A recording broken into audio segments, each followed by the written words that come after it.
જીવાડવા માટેનું નહીં, અભયામૃતની રાજાને અત્યારે જરૂર છે.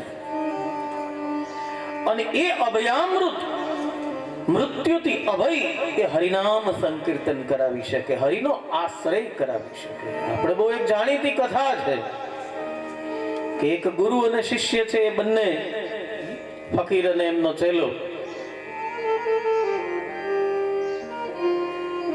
એક જંગલમાંથી પસાર થતા હતા અને એમાં બંદગીનો સમય થયો.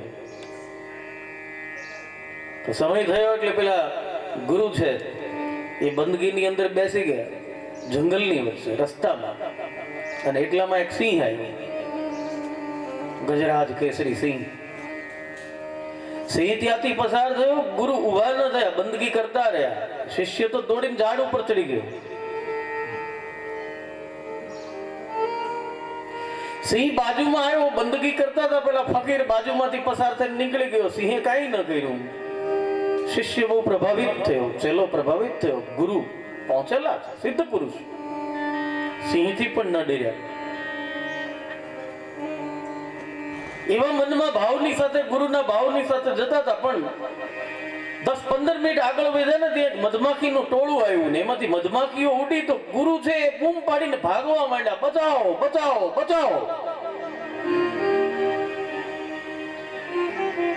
ચેલાને બહુ સમજાયું નહીં, શિષ્યને સમજાયું નહીં. એટલે એમણે કીધું, બાપજી આ બહુ મને ગડમથલમાં પડ્યો છો. હમણાં થોડી વાર પહેલા 15 મિનિટ પહેલા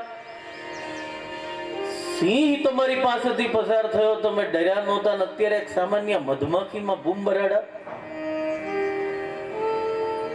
ફકીરે બહુ સરસ જવાબ આપ્યો કે હું બંદગી કરતો તો સિંહ આવ્યો ને ત્યારે મારી ભેગા ખુદા હતા ને અત્યારે મારી ભેગો તું છું.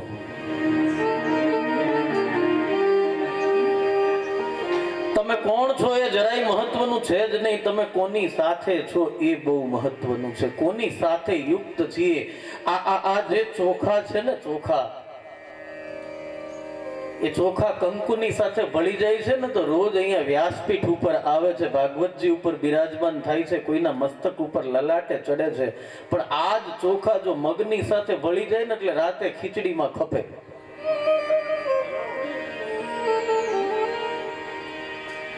કોની સાથે આપણે જોડાયેલા છીએ એ મહત્વ